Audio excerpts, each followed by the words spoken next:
Hello Parveen ji, आपका स्वागत जी है। नमस्कार सर। नमस्कार नमस्कार। जी तो आप पहले अपना नाम बताइए और आपका कहाँ पर सीबीटी क्लियर हुआ है वो बताइए, और फिर अपने डाउट जो है वो अ, बताइए। जी मेरा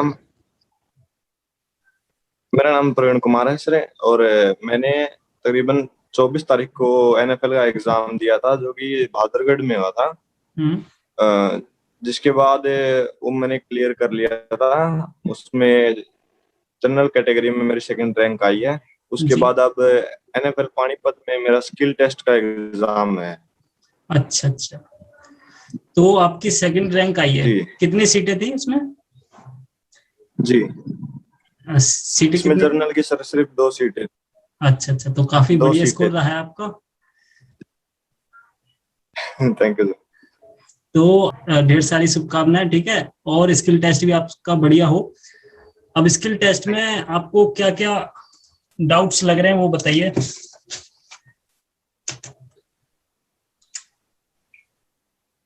डाउट्स मतलब सर एक तो ये सर ये मेरा फर्स्ट टाइम था, हम्म। मतलब यहाँ तक पहुँचने का। तो इससे पहले कभी स्किल टेस्ट तक पहुंचा नहीं था। तो अच्छा इस करके मतलब कोई एक्सपीरियंस नहीं है कि क्या कुछ पूछा जाएगा। अच्छा अच्छा एक बेसिक आइडिया हो जाता ना कि ये सब चीजें होती हैं। अच्छा अच्छा। जी तो देखो, जो आपका स्किल टेस्ट होगा किसी भी ट्रेड का हो, आपका इलेक्ट्रॉनिक्स मैकेनिक का है, ठीक है। जी। किसी भी ट्रेड का हो स्किल टेस्ट, तो उसमें क्या होता है, जैसे आपका आईटीआई में वाइवा होता है जो बाहर से आकर टीचर लेता है, उसी तरीके से वहां पर एक तरीके से वाइवा होगा। अब डिपेंड करता है आपका वेन्यू किस तरीके का है। हम्म अगर वेन्यू ऑफिस रहा तो वहां पर क्या होगा, ऑफिशियल को मतलब जो क्वेश्चन है वो आपके टेक्निकल से पूछ लिए जाएंगे, हम्म मगर प्रैक्टिकल नहीं होगा, ठीक है। अगर वेन्यू आपका ऑफिस में हुआ, अगर वेन्यू आपका फील्ड में हुआ, ठीक है, या उनकी जो भी उनका वर्कशॉप है वहां हम्म पर हुआ, तो उधर क्या होता है, जैसे आपका पहले वाइवा हम्म होगा, पहले क्वेश्चन पूछे जाएंगे, फिर आपको उनके पास एक स्लिप होगी, ठीक है। कई कई केसों में होती है, कई कई केसों में नहीं होगी, कई कई केसों में हाथ में लिखकर मतलब पेज पर लिखकर दे देंगे हम्म कि ये प्रैक्टिकल आपको दिखाने हैं करके, ठीक है। उन प्रैक्टिकल को करने से पहले जो प्रोसीजर आपने आईटीआई में फॉलो किया होगा, कि पहले हम्म एम लिखते हैं, फिर जो मटेरियल उसमें रिक्वायर्ड होता है, क्या क्या मटेरियल उसमें लगने हम्म वाला है, ठीक है, टूल्स क्या क्या लगने वाले वो लिखते हैं उसमें। फिर लास्ट में जो हम्म कंक्लूजन जो रिजल्ट निकलता है वो लिखना होता है उसमें। वो आप सबमिट कर दोगे, आपका आपको इक्विपमेंट मिल जाएगा सभी, ठीक हम्म है। और जो बेसिकली जो पूछे जाते हैं, जो कि मैंने अपने सर से भी बात करी है, तो मेन होता है उसमें रेक्टिफायर, ठीक है। रेक्टिफायर बनाने के लिए पूछ लिया जाएगा, हम्म या आपको 7805 आईसी से रेगुलेटर बनाने के लिए पूछ लिया जाएगा, या जिनर डायोड से रेगुलेटर बनाने के लिए पूछा जाएगा, हम्म ठीक है। जिनर डायोड हो गया, रेक्टिफायर हो गया, ठीक है। एम्पलीफायर आपसे नहीं पूछा जाएगा, खैर एम्पलीफायर थोड़ा कॉम्प्लिकेटेड हो जाएगा उसका सर्किट, ठीक है। और जो आपकी बिल्कुल। आई जितनी भी आईसियां होती हैं 7805 और 7905, ठीक है, मतलब इसमें सीरीज चलती है 0506 012 तक, ठीक है। तो ये आपसे पूछा जा सकता हम्म है। और रेक्टिफायर का आपको सर्किट डायग्राम तो मैक्सिमम पूछा ही जाता है, ठीक है। तो आपको ये करके चलना है कि जो भी आप हम्म सर्किट बनाओगे, बनाने के बाद वो वर्किंग करना चाहिए, ठीक है। कई बार क्या करते हैं, डायोड लगाने में जो डायोड चार लगाए जाते हैं फुल वेव रेक्टिफायर में, वेव रेक्टिफायर ब्रिज में, उसमें क्या करते हैं, डायोड की कनेक्शन में थोड़ी दिक्कत कर देते हैं। और हमेशा जो वायर निकालना है, वायर ऊपर से निकालकर नीचे सोल्डरिंग करनी है, ठीक है। डायरेक्ट नीचे से निकाल हम्म नहीं लगाना, ऊपर से निकाल के, अगर वायर देखना है, अगर वायर सही रहा पतला रहा तो पीसीबी के ऊपर से डालोगे नीचे से निकल जाएगा, फिर नीचे से उसको सोल्डरिंग करनी है। हम्म और सोल्डरिंग में आपकी हम्म आपने बताया कि आपको प्रैक्टिस है काफी बढ़िया, तो सोल्डरिंग में कोई दिक्कत आनी नहीं चाहिए, हम्म ठीक है। सोल्डरिंग ड्राई नहीं। नहीं होनी चाहिए आपकी, ठीक है। और हम्म ज्यादा जो उसके जी। टर्मिनल हैं, जो आपको कटर मिलेगा, उसको टर्मिनल को जो हम्म कटर से अच्छे से काट लेना है, हम्म ठीक है, ताकि जो वहां पर उठा उठा पोर्शन रहता है वो वहां पर ना आए, क्योंकि अगर वैसी सोल्डरिंग हो जाती है, उठा हुआ पोर्शन आता है या ड्राई सोल्डरिंग हो जाती है, तो वो मतलब इफेक्टिव नहीं होता, उसमें कुछ ना कुछ एरर आता है, ठीक है। बल्कि वो मल्टीमीटर से चेक नहीं करेंगे या सीआरओ के थ्रू चेक नहीं करेंगे, मगर वो जब देखेंगे तो उसमें उनको जो है वो अच्छा दिखने में भी अच्छा नहीं लगेगा, और वो पूछेंगे भी कि ये किस तरीके से आपने सोल्डरिंग करी है। ठीक है, इससे सर्किट में लॉस हो सकते हैं, पावर लॉस हो सकता है। ठीक है, ड्राई सोल्डरिंग की वजह से। और आपको बिल्कुल। मॉसफेट हो गया, आपका मॉसफेट टोटल की। Yes sir. टोटल ऐसा होना चाहिए, मतलब हम्म। टोटल ऐसा होना चाहिए, मतलब फिनिश होनी चाहिए। हाँ, मतलब ऐसा फिनिशिंग होनी लगना चाहिए। चाहिए कि किसी नए नए बच्चे ने नहीं किया है, मतलब बड़ा एक्सपीरियंस है। हाँ हाँ बड़ा हाँ हाँ। एक्सपीरियंस है बच्चे को, ऐसा होना चाहिए तकरीबन। हाँ, एक्सपीरियंस है, क्योंकि आपने 2 साल वही आईटीआई है। में दिए हैं, तो 2 साल में आपने कुछ ना कुछ तो सीखा होगा वहां पर। और जो बेसिक सीखा होगा वही आपको बताना है वहां पर। हम्म इलेक्ट्रिकल की आपकी ट्रेड है, तो इलेक्ट्रिकल में इलेक्ट्रॉनिक्स का ही आएगा। इलेक्ट्रॉनिक्स आपकी ट्रेड है, तो इलेक्ट्रॉनिक्स में इलेक्ट्रॉनिक्स का ही हम्म आएगा। इलेक्ट्रॉनिक्स में यही आ जाते हैं, सोल्डरिंग वगैरह करने देखी जाती है पहले, तो सोल्डरिंग आती है कि नहीं।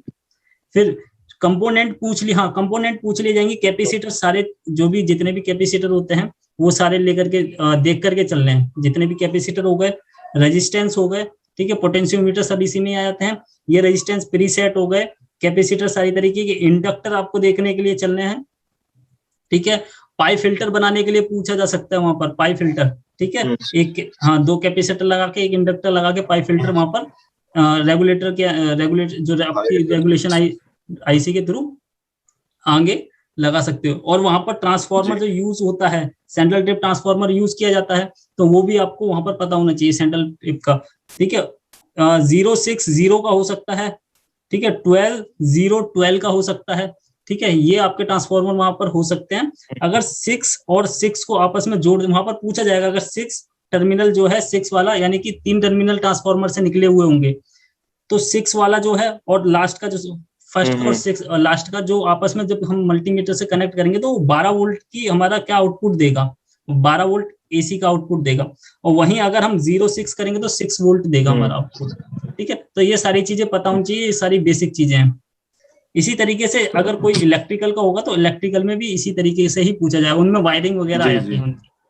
और फिटर वगैरह में उनकी जो टर्नर वगैरह सीएनसी मशीनें होती हैं, वो उसमें पूछ लिया जाता है। ठीक है, और आपको माइक्रो कंट्रोलर से खैर इतना कुछ पूछा नहीं जी। जाएगा, बाकी माइक्रो कंट्रोलर की आपको पिने पता होनी चाहिए। ठीक है, कितनी पिन होती है, जो बेसिक आज मैंने टेस्ट लिया था, ठीक है, क्वेश्चन कराए थे, वो बेसिक पता होना चाहिए थोड़ा बहुत, तो मतलब हाँ हाँ। बेसिक ज्यादा पता होना चाहिए, क्योंकि बेसिक आपका क्लियर नहीं होगा फिर दिक्कत हो जाएगी वहां पर। हम्म, बेसिक क्लियर होना चाहिए। और और कुछ, थ्योरेटिकल है। हाँ हाँ, वो लिखना पड़ेगा थोड़ा बहुत आपको, वही लिखना पड़ेगा। एम क्या है वहां पर, एम तो आपको वो पर्ची में दिया होगा, आपका टेस्ट पेपर जो होगा उसमें एम दिया होगा, वो एम लिखना है। और जो कंपोनेंट होंगे, वो कंपोनेंट जो आपको जरूरत होगी वहां पर वो लिख लेना है। ठीक है, जैसे कि मान लीजिए रेक्टिफायर है, रेक्टिफायर में 4 डायोड हो गए आपके। अगर रेक्टिफायर बना रहे हो तो उसमें पावर सप्लाई के लिए एक ट्रांसफार्मर हो गया। ठीक है, अगर उसमें लिखा है कि 7 वोल्ट का है या 6 वोल्ट का या 12 वोल्ट का है, तो उसी हिसाब से आप ट्रांसफार्मर लोगे उनसे। ठीक है, वो भी वहां पर लिखोगे, एक कटर मांगोगे उनसे, और तो कुछ है नहीं। और वायरिंग, सोल्डरिंग वायर और आयरन। ठीक है, और जंपर वायर भी आपको लेने पड़ेंगे। ठीक है, ये सारी चीजें देखनी पड़ेंगी, और सारा उसमें लिखना पड़ेगा, वो वहां पर चेक करेंगे, सारा लिखना पड़ेगा, फिर वो आपको इक्विपमेंट देंगे, फिर आपको काम करना है। और उसके लिए 1 1.5 घंटा आपको मिलेगा। ठीक है, और वो अलग अलग वेन्यू पर डिपेंड करता है कौन कितना टाइम देता है। बाकी टाइम तो आपको ठीक ठाक मिल ही जाएगा आपको करने के लिए। और कोई डाउट आपका, परवीन जी?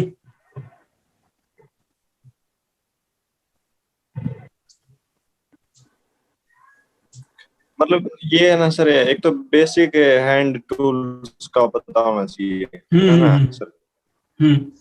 बेसिक जो भी जितना भी जैसे टूल्स। स्टिपर हो गया, है ना, कि ये चीज क्या हम्म है, इसका नाम बताओ। हम्म अच्छा।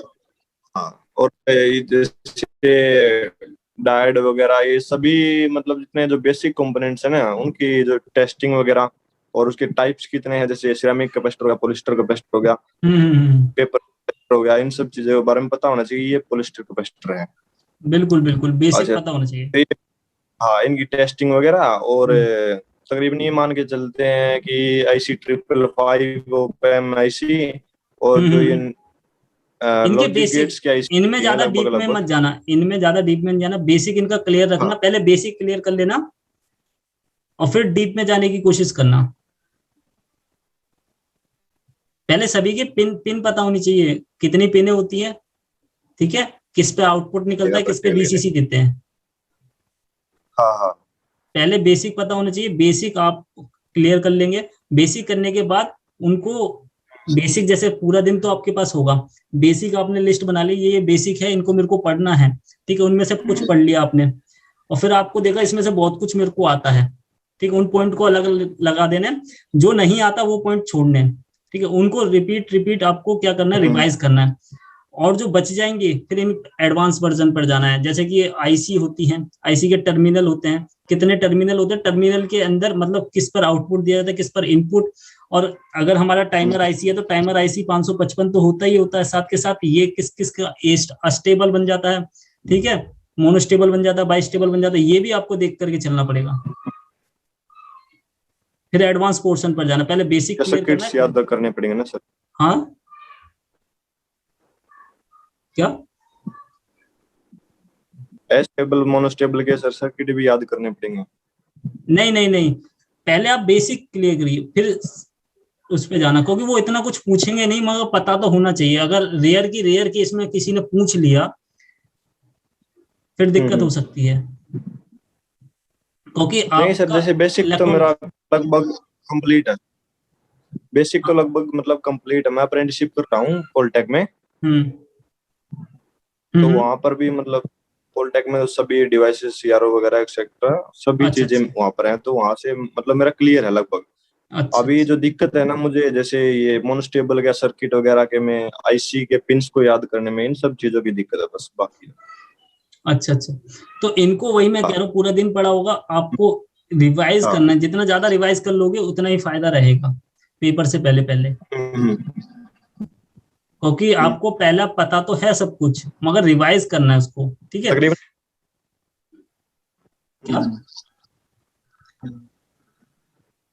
तकरीबन 2 घंटे का समय मिलेगा सर। अच्छा, 2 घंटे का तो बहुत है, ठीक है। आपका वाइवा होगा, वाइवा में बेसिक पूछा जाएगा, और बनाने के लिए बेसिक आएगा। मैं इसलिए कह रहा हूँ, अगर रेयर से रेयर केस फंस जाता है, मान लीजिए कोई नहीं फंसा, ठीक है, आप ही फंस गए, मान के चलते हैं ये, ठीक है, क्योंकि एक्सेप्शनल केस भी लेकर के चलते हैं, एक्सेप्शनल केस भी लेकर के चलते हैं, तो थोड़ा एडवांस भी पता होना चाहिए, ठीक है। बिल्कुल, क्योंकि वहां पर फिर उसको सुधारने की गुंजाइश नहीं रहती, एक बार गलती हो जाती है फिर उसको सुधारने की गुंजाइश नहीं होती। इससे बढ़िया आपके पास पहले तो आपका रिवीजन है, पहले का बेसिक क्लियर है, अब जो टाइम मिला है उससे आप क्या कर सकते हो, जो आपका एडवांस है उसको और निखार सकते हो, जो आपके पेपर में फायदा देगा।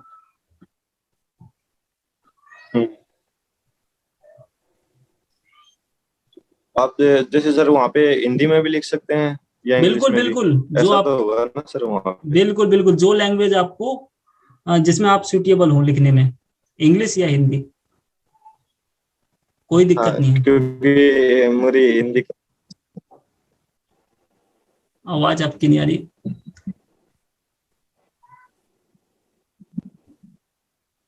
लाइक कर रहा सर, वीडियो लाइक कर रही है। अच्छा, तो हिंदी में कोई दिक्कत नहीं है, हिंदी में लिखना चाहो हिंदी में लिख सकते हो, इंग्लिश में लिखना चाहो इंग्लिश में लिख सकते हो, उसमें कोई दिक्कत नहीं है।